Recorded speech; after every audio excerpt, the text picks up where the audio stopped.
오늘 우리에게 주신 하나님의 말씀은 사무엘상 17장 48절에서 54절 말씀입니다.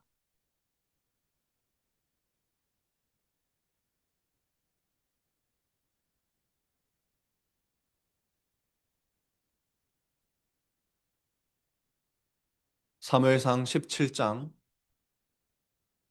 48절에서 54절 말씀입니다. 이것은 하나님의 말씀입니다. 하나님의 복된 말씀을 들으십시오.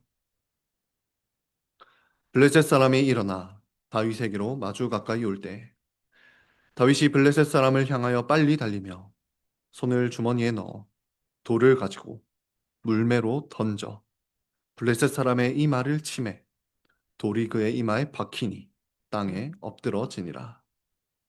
다윗이 이같이 물매와 돌로 블레셋 사람을 이기고 그를 쳐 죽였으나 자기 손에는 칼이 없었더라. 다윗이 달려가서 블레셋 사람을 밟고 그의 칼을 그 칼집에서 빼내어 그 칼로 그를 죽이고 그의 머리를 베니 블레셋 사람들이 자기 용사의 죽음을 보고 도망하는지라. 이스라엘과 유다 사람들이 일어나서 소리 지르며 블레셋 사람들을 쫓아 가이와 에그론 성문까지 이르렀고 블레셋 사람들의 부상자들은 사하라임 가는 길에서부터 가드와 에그론까지 엎드러졌더라. 이스라엘 자손이 블레셋 사람들을 쫓다가 돌아와서 그들의 진영을 노략하였고 다윗은 그 블레셋 사람의 머리를 예루살렘으로 가져가고 밥주는 자기 장막에 두니라. 아멘. 오늘 읽은 말씀을 통해 무용지물이 된 무기, 무용지물이 된 무기라는 제목으로 하나님의 말씀을 선포하겠습니다. 성도 여러분, 무용지물이라는 사자성어를 아실 것입니다. 우리 자녀들 무용지물 무슨 뜻인지 아나요? 네, 모르는 친구들도 있죠. 네, 무용지물이란 쓸모없는 물건, 쓸모없는 물건이라는 뜻입니다. 예를 들어 전쟁을 합니다. 상대방에게 활을 쏘려고 하는데 화살이 없습니다. 그러면 그 활은 무용지물입니다. 또는 칼을 휘두르려고 하는데 칼이 부러져 있습니다. 그러면 그 칼도 무용지물이다라고 말할 수가 있습니다. 전쟁을 할 때에는 상대방의 무기나 방어구를 무용지물로 만들면 쉽게 이길 수 있습니다. 마침 오늘 본문을 보면 다윗이 블레셋 민족의 가장 강력한 무기를 무용지물로 만드는 사건이 등장합니다. 이 사건이 오늘 부활절을 맞은 우리에게 어떤 교훈을 주는지 함께 살펴보기를 원합니다. 두 가지로 살펴보겠습니다. 지금 다윗은 골리앗과 최후 전투를 앞두고 있습니다. 이 전투 장면을 살피기에 앞서 다윗이 어떤 모습으로 이 전투에 임했는지 함께 기억해 보기를 원합니다. 40절을 한번 다시 보시면요. 다윗은 손에 막대기를 가지고 있습니다. 또 자기 목자의 제구, 곧 목자의 주머니를 차고 있는 모습입니다. 그런 모습으로 지금 블레셋 사람을 향해 나아갑니다. 여기서 보듯이 다윗은 전형적인 목자의 모습입니다. 그 모습으로 싸웠다라는 것입니다. 이 장면을 한번 상상해 보십시오. 백성들은 골리앗 앞에서 겁먹은 양처럼 벌벌 떨고 있습니다. 그때 한 목자가 나타납니다. 다윗은 하나님의 양떼인 이스라엘을 돌보는 목자의 모습으로 나타나서 지금 그 양떼를 위협하고 있는 골리앗을 마주하고 있는 모습입니다. 다윗은 목자의 모습으로 싸우고 있습니다. 또한 다윗은 왕의 모습이기도 합니다. 처음에 이스라엘 백성들은 왕을 구할 때 뭐라고 구했냐면 자신들 앞에서 싸우는 왕, 진두지휘하는 왕을 달라고 요청했습니다. 그런데 지금 골리앗 앞에서 다른 그 누구도 앞에 나서려고 하지 않습니다. 바로 그때 다윗이 이스라엘의 왕의 모습으로 지금 백성들이 줄지어 있는 가운데 가장 앞에서 골리앗과 싸우려고 하는 모습입니다. 그런데 여러분 사실 백성들의 목자이자 백성들의 왕의 역할을 해야 했던 사람은 누구입니까? 그렇죠. 사울입니다. 사울. 그러나 사울은 그 역할을 감당하지 않았습니다.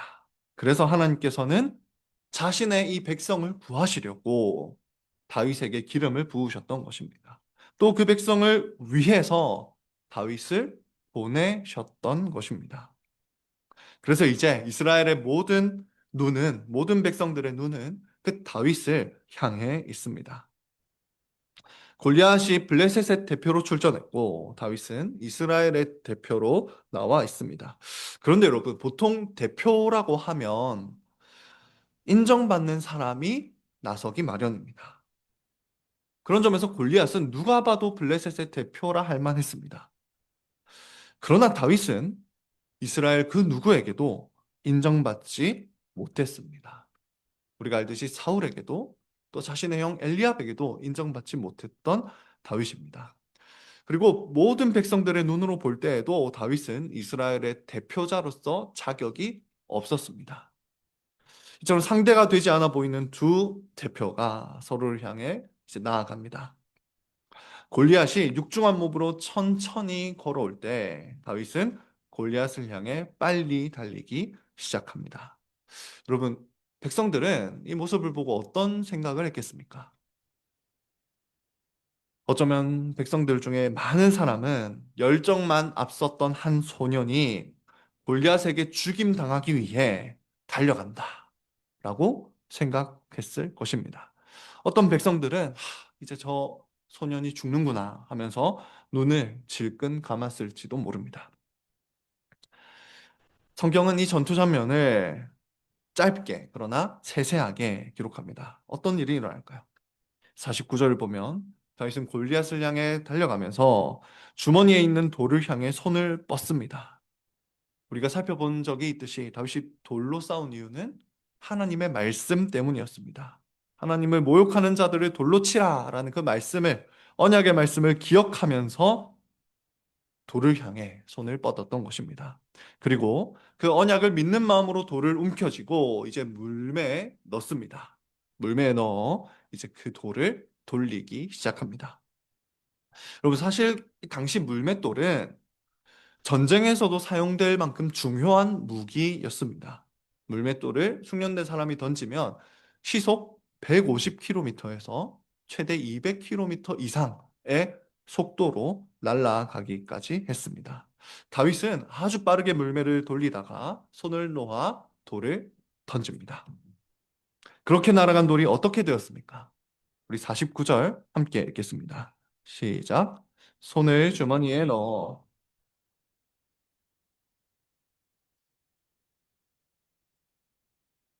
땅에 엎드러지니라. 물맷돌은 골리앗의 이마에 정확하게 박혔던 것입니다. 여러분, 특히 여기서 박히다라는 단어에 주목해 보시기 바랍니다. 이 단어는 잠기다 혹은 빠지다라는 등의 뜻이 있습니다.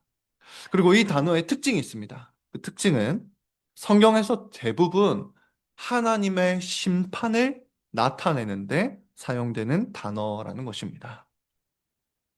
오늘 본문 이전에 이 단어는 딱 한 번 사용되었는데요. 그때가 바로 출애굽기 15장 4절입니다. 제가 읽겠습니다. 그가 바로의 병거와 그의 군대를 바다에 던지시니 최고의 지휘관들이 홍해에 잠겼고, 여기서 애굽의 군대가 홍해에 잠겼다라고 표현될 때의 그 단어가 바로 이 박히다라는 단어입니다. 애굽 군대가 땅에 박혀버렸다라는 의미입니다. 그 외에도 다양하게 이 단어는 하나님의 심판을 의미하는 단어로 사용됩니다. 따라서 이 단어를 볼 때 성경은 지금 다윗이 돌을 잘 던져서 골리앗을 이겼다고 말하는 것이 아닙니다. 하나님께서 골리앗에게 심판을 내리셨다는 것입니다. 심지어 하나님께서는 그 돌이 골리앗의 이마에 박히게 하기까지 하셨습니다. 골리앗은 그렇게 확실하게 심판을 받고 바닥에 쓰러지게 된 것입니다. 어떤 점에서 보면 이 싸움은 너무 허무하게 끝납니다. 칼 부딪히는 소리 한번 나지 않았습니다. 하지만 동시에 기막힌 반전이 일어났습니다. 다윗이 죽음을 향해 나아가는 것 같았는데 오히려 다윗이 골리앗을 죽였습니다. 이때 성경은 다윗과 골리앗이 어떤 무기로 싸웠는지에 대해서 주목하고 있습니다. 50절을 한번 보십시오. 우리 함께 읽겠습니다. 시작. 다윗이 이같이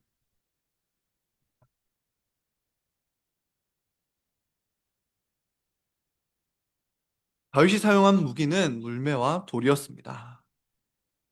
하나님의 모욕하는 자들을 돌로 치라 하셨기 때문에 돌로 쳤다고 했지요. 그러니까 다윗의 손에 있었던 돌은 말하자면 언약이라는 무기, 언약의 무기였습니다. 그렇다면 골리앗의 무기는 무엇이었습니까? 골리앗의 최대 무기는 칼이었습니다. 칼. 그래서 오늘 본문을 보시면 골리앗의 칼이 반복해서 언급됩니다. 그리고 골리앗은 그 칼로 너를 죽이겠다라고 말하면서 계속해서 다윗을 협박했습니다. 그러니까 골리앗의 무기는 죽음, 칼이었던 것이죠. 하지만 오늘 골리앗은 그 칼을 한번 휘둘러 보지도 못한 채 쓰러집니다. 골리앗의 최대 무기였던 칼은 무용지물이 된 것입니다. 심지어 골리앗의 칼은 누구를 향합니까? 골리앗은 다른 사람을 향해서 한 번도 휘둘러 보지 못한 채 그 칼은 자신을 향하게 됩니다. 다윗은 골리앗을 향해 달려가서 골리앗을 밟고 섭니다. 그리고 아마 한 발로 골리앗을 밟아서 제압했을 것입니다. 그리고 골리앗이 자신을 위협할 때 죽이겠다고 위협한 그 칼을 뽑아서 그 칼로 골리앗의 머리를 내려칩니다. 이렇게 전투가 끝납니다. 여러분, 이 승리는, 다윗의 승리는 블레셋 진영에 엄청난 파장을 일으킵니다. 여러분, 블레셋 군인들은 이 싸움을 볼 때 어떤 마음이었겠습니까? 골리앗이 다윗을 비웃고 조롱할 때 블레셋 군인들도 함께 비웃고 조롱했을 것입니다. 다윗이 골리앗 쪽으로 달려올 때 다윗이 죽는 장면을 기대하며 구경했을 것입니다. 그런데 반대의 일이 일어납니다. 블레셋 백성들은 이 믿기지 않는 일을 바라보면서 여호와 하나님께서 이스라엘과 함께 하신다는 것을 깨닫게 됩니다. 그래서 하나같이 도망갑니다. 다윗이 46절에서 말한 내용을 우리가 한번 기억해 보면 좋겠습니다. 그곳에서 다윗은 여호와께서 이스라엘과 함께 하심을 온 땅에 알게 하겠다라고 했습니다. 지금 그 일이 일어나고 있습니다. 이 승리는 무엇보다 이스라엘 백성들에게 더 엄청난 영향을 끼쳤습니다. 그리고 이스라엘 백성들은 무기력했습니다. 일어서서 다윗을 응원하지도 않았습니다. 침묵하는 가운데 두려워하면서 다윗이 죽을 거라 예상하며 지켜볼 뿐이었습니다. 그런 백성들이 어떻게 변했는지 보십시오. 52절입니다. 함께 읽겠습니다. 시작. 이스라엘과 유다 사람들이 일어나서 소리 지르며 성문까지 이르렀고 블레셋 사람들의 부상자들은 사라임 가는 길에서부터 가드와 에그론까지 엎드러졌더라.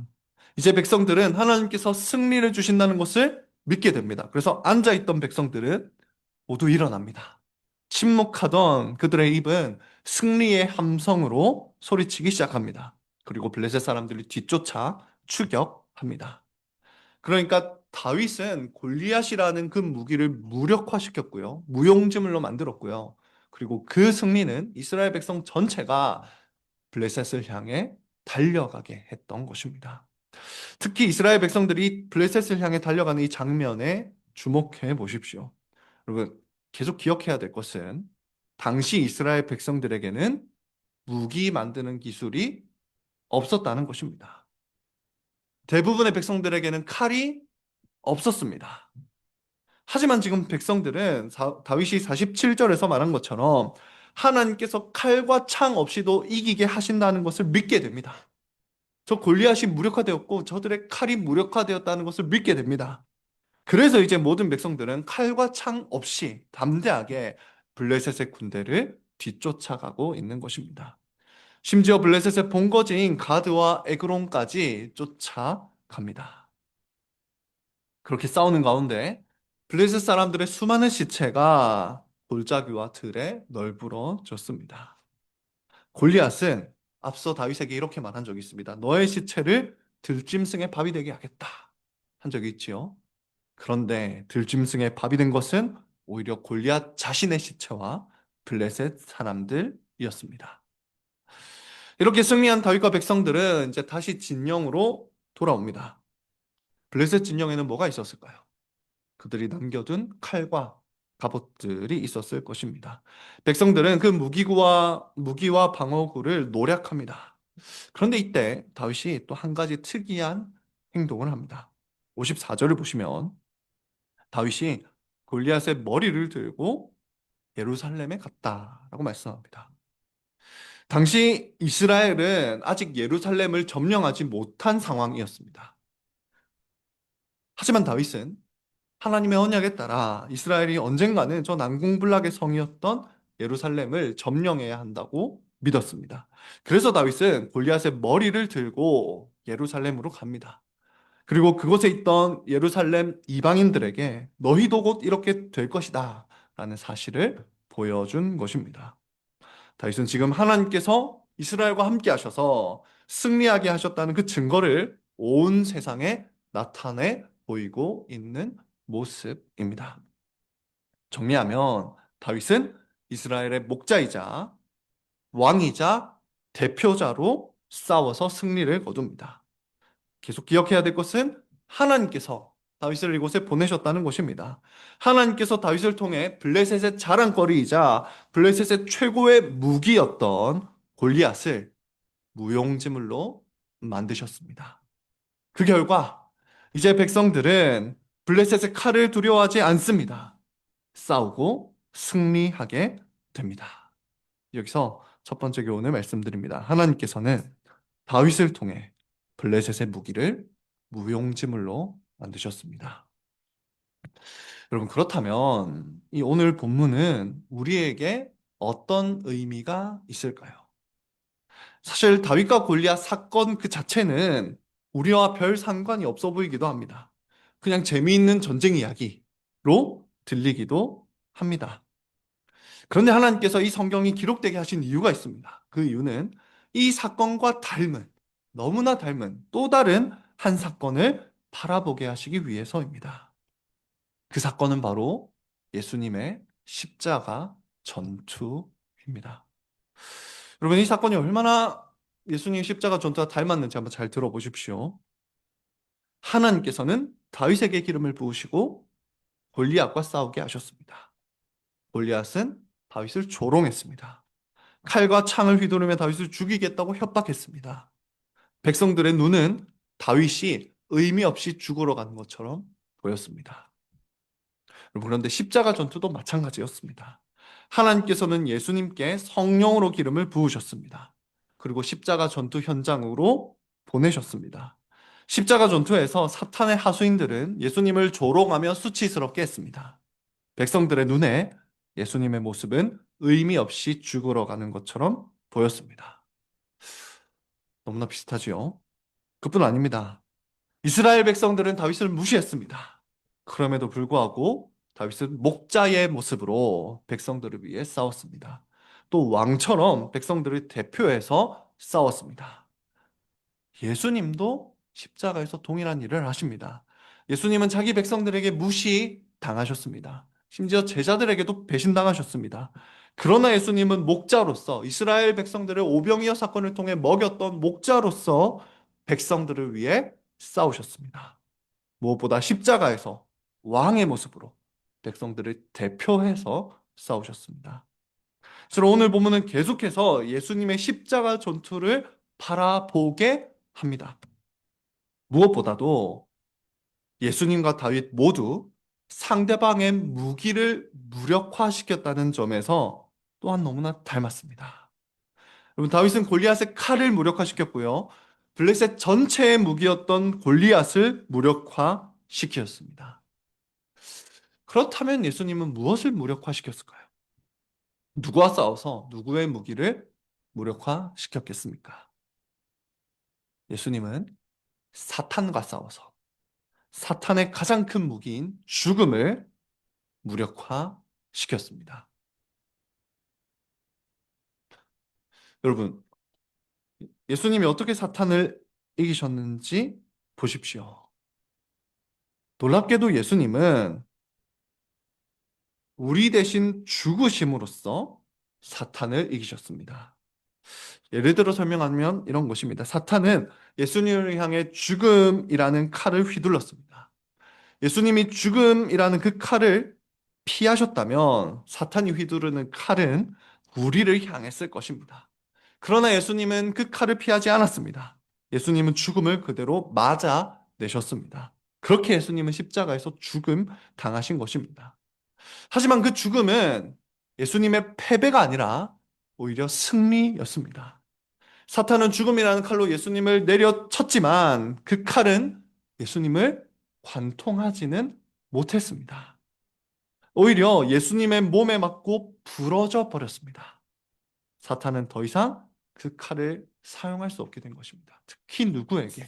바로 예수님의 몸과 연합해 있는 우리에게, 예수님 안에 있는 우리에게 그 칼은 더 이상 소용이 없게 된 것입니다. 그래서 히브리서 2장 14절은 이렇게 말씀합니다. 예수님이 자신의 죽음을 통하여 죽음의 세력을 잡은 자 마귀를 멸하셨다고 말씀합니다. 중요한 구절이지요. 여기서 멸하셨다라는 이 표현은 무용지물로 만드셨다는 의미입니다. 이처럼 예수님의 죽음은 사탄의 무기였던 죽음을 무용지물로 만든 사건이었습니다. 그런 점에서 볼 때 골리앗은 자신의 그 칼로 다윗을 죽일 수 있을 거라고 생각하고 휘둘렀습니다. 그러나 그 칼은 오히려 골리앗 자신을 향했죠. 마찬가지로 사탄은 그 죽음이라는 칼로 예수님을 죽일 수 있을 거라고 휘둘렀습니다. 그러나 그 예수님을 향한 죽음의 칼은 오히려 자신의 목을 치는 무기가 되었던 것입니다. 그런데 여러분, 이것이 끝이 아니었습니다. 예수님은 죽으신 지 3일 후에 어떻게 되셨습니까? 죽음을 이기시고 부활하셨습니다. 여러분, 부활하신 예수님은 죽음이 이제 무용지물이 되었다는 것을 계속해서 선포하셨습니다. 사실 여러분, 부활하신 예수님은 곧바로 승천하실 수도 있었습니다. 그렇지 않겠습니까? 바로 승천하시면 되잖아요. 그러나 그렇게 하지 않으시고 40일 동안 자신을 나타내 보이셨습니다. 특히 여기서 자신은 예수님의 부활하신 몸을 백성들에게 나타내 보이셨다는 말입니다. 그래서 이 40일 동안 성도들은 예수님의 부활하신 몸을 두 눈으로 봅니다. 성도들이 본 예수님의 그 몸은 어떤 몸이었습니까? 신비로운 몸이었습니다. 영광스러운 몸이었습니다. 다시 죽지 않는 몸이자 더 이상 고통받을 수 없는 몸이었습니다. 그 영광스러운 몸을 성도들은 바라보았던 것입니다. 그리고 그걸 보여주시려고, 말하자면 그 승리의 증거를 보여주시려고 그렇게 예수님은 자신을 나타내 보이셨습니다. 그리고 그 예수님의 몸을 바라본 성도들의 특징이 있습니다. 그건 바로 오히려 부활의 몸을 입기를 더 사모하게 된 것입니다. 그래서 히브리서 11장 35절에서 38절을 한번 보시면 그런 성도들의 모습이 너무나 잘 표현되고 있습니다. 제가 읽겠습니다. 어떤 이들은 더 좋은 부활을 얻고자 하여 심한 고문을 받되 구차히 풀려나기를 원하지 아니하였으며, 또 어떤 이들은 조롱과 채찍질 뿐 아니라 결박과 옥에 갇히는 시련도 받았으며, 돌로 치는 것과 톱으로 켜는 것과 시험과 칼로 죽임을 당하고 양과 염소의 가죽을 입고 유리하여 궁핍과 환난과 학대를 받았으니 이런 사람은 세상이 감당하지 못하느니라. 그렇게 말씀합니다. 여러분, 히브리서 11장의 이 내용은 그 부활을 사모한 성도들이 이런 그 어떤 고난도 이겨낼 수 있다고 말하고 있는데요. 근데 참 흥미로운 점은 히브리서 11장에서 말하는 성도들은 구약의 성도들입니다. 무슨 말이냐? 구약의 성도들도 자신이 부활할 것을 믿고 이렇게 살았다는 것입니다. 톱으로 켜는 것도 두려워하지 않았고 조롱과 수치와 모욕과 죽는 것도 두려워하지 않았다는 것입니다. 그런데 여러분, 신약의 성도들은 어떤 복을 받았느냐? 그 예수님의 부활하신 몸을 보았습니다. 실제로 보았다고요. 구약의 성도들은 그 부활을 보지도 못하고 이런 삶을 살았는데 신약의 성도들은 그 영광스러운 부활을 두 눈으로 보았습니다. 그래서 여러분, 이 부활을 믿는 성도들에게는요, 더 이상 사탄의 공격이 먹히지 않습니다. 더 이상 먹히지 않습니다. 사탄이 죽음으로 위협하면서 말씀대로 살지 못하게 아무리 말려도 도무지 말릴 수가 없습니다. 그들에게 더 이상 죽음은 두려운 게 아니기 때문입니다. 조롱을 당해도 채찍에 맞아도 칼과 톱으로 죽임을 당해도 두려워하지 않고 말씀에 따라 살았습니다. 왜냐하면 성도들은 자신도 예수님처럼 영광스러운 몸으로 부활하고 싶었기 때문입니다. 그래서 방금 읽은 이 히브리서에서 특히 38절은요. 이런 사람은 세상이 감당할 수 없다. 세상이 감당할 수 없는 이라고 말씀합니다. 여러분, 이처럼 부활은 무엇입니까? 죽음이라는 무기를 완전히 무력화시킨 사건입니다. 여러분, 여기서 너무나 중요한 질문을 한 가지 드립니다. 그렇다면 여러분, 우리는 부활을 믿습니까? 부활을 정말 믿습니까? 아마 여기 계신 분들 중에서는 또 어쩌면 자녀들 중에서도 예수님의 부활이 실제 사건이 아니다라고 생각하는 분이 계실지도 모르겠습니다. 그러나 여러분, 예수님의 부활은 실제 사건입니다. 그 가장 좋은 증거가 바로 초대교회의 폭발적인 성장입니다. 아니 뭐 다른 종교들도 다 이제 폭발적으로 성장할 때가 있었는데 왜 이 부활만 그런 부활을 통한 이 성장이 예수님의 이 부활을 진짜 증거해 주는 것이냐라고 말할 수도 있겠습니다. 그런데 여러분, 세상에 수많은 종교들이 있고요. 그 종교들은 성장했지만 그 중에서 비합리적인 내용 때문에 성장한 종교는 없습니다. 이렇게까지 성장한 종교는 없단 말입니다. 그리고 그와 같은 박해 속에서 성장한 종교는 없습니다. 여러분, 이슬람교는 지금 엄청난 사람들이 믿고 있지만 처음에 하나의 국가 체제와 같았습니다. 이슬람교는 전쟁을 통해서 계속해서 정복을 해 나갔고요. 그 사람들에게 이 유화 정책을 펼치면서 이슬람교로 개종을 시켰습니다. 납득이 안 되는 성장은 아니지요. 또 힌두교는 하나의 문화를 이루어서 그 문화권 속에서 태어나는 사람들이 다 힌두교인이 되었습니다. 그렇게 천천히 성장했고 엄청난 사람들이 이제 태어나게 되면서 이렇게 많은 사람들이 믿게 된 것입니다. 이것도 납득이 안 되는 일은 아닙니다. 불교는 엄청난 계급사회 속에서 성장해서 시작했습니다. 그 계급사회의 폐해 속에서 시작했습니다. 그리고 해탈을 통해서 모든 계급을 초월할 수 있다라는 내용을 설파했습니다. 그러니 그 불교가 성장한 것도 그렇게 납득이 안 되는 일은 아닙니다. 그런데 여러분, 기독교는요, 무엇 때문에 성장했냐면 부활을 믿는 믿음 때문에 성장했습니다. 폭발적으로 성장했습니다. 이것은 예수님의 부활이 사실이었다는 것 외에는 다른 방법으로 설명할 수가 없습니다. 성경은 이 예수님의 부활이라는 말도 안 되는 사건에 수많은 증인이 있다고 말합니다. 아직 그 증인들이 다 죽지도 않았을 그때에 성경이 기록되었는데 그 성경에 수많은 증인들이 있다, 부활의 증인들이 있다고 말합니다. 그리고 부활을 목격한 성도들은 죽음을 두려워하지 않았다고 증언합니다. 실제로 죽음을 두려워하지 않았습니다.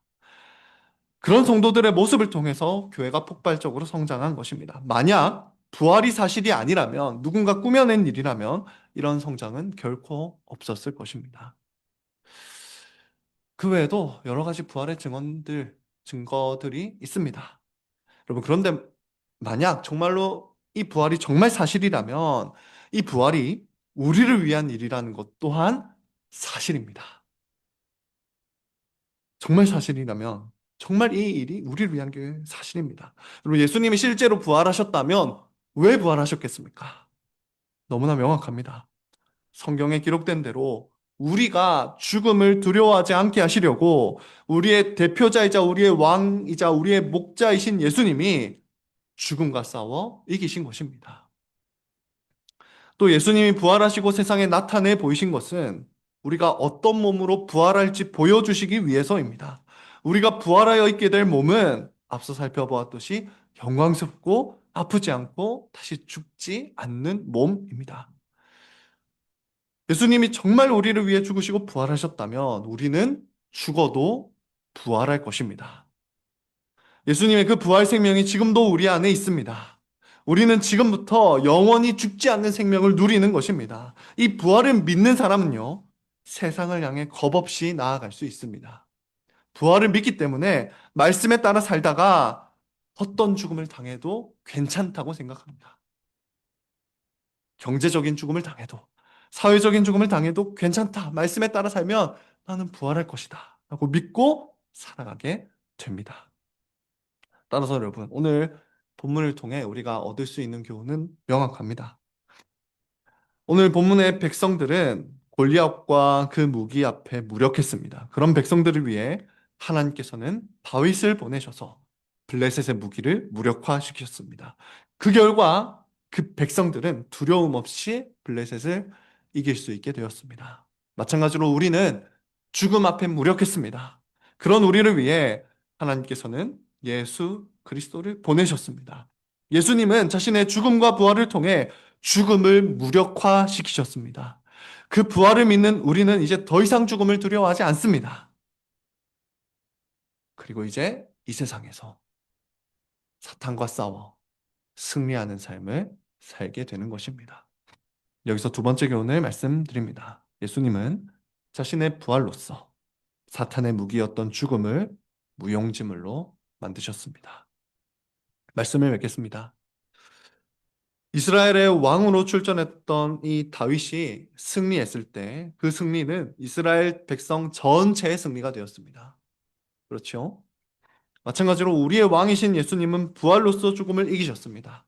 그러므로 그분의 백성인 우리가 그분의 백성이라면 그분의 백성인 우리도 죽음을 이겼고요. 부활하게 될 것입니다. 그런 점에서 오늘 우리는 성찬에 참여한다는 것이 아주 중요한 의미라는 것을 알게 됩니다. 여러분, 이 성찬은 누가 참여합니까? 예수님의 죽으심과 예수님의 부활을 믿는 성도들에게 허락된 것이 성찬입니다. 말하자면 이 성찬은 승리의 만찬입니다. 그 성찬은 우리가 오늘도 참여하게 됩니다. 이 성찬상에 믿음으로 참여하여 그리스도와 함께 식사하는 성도는요, 결코 죽지 않고 영원히 살 것입니다.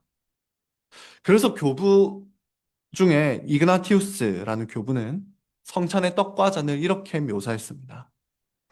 성찬은 불멸의 명약이자 죽음을 치료하는 해독제다라고 말했습니다.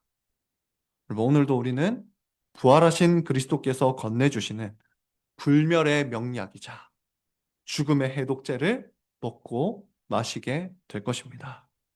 그런 이 성찬에 참여하는 성도 여러분, 부활을 믿는 믿음으로 말씀에 따라 사는 우리가 되기를 원합니다. 부활을 믿는 믿음으로 죽음을 두려워하지 않으며 불멸의 영생을 지금부터 영원히 누리는 복이 광교장로교회 성도 모두에게 있기를 성부와 성자와 성령의 이름으로 축원합니다.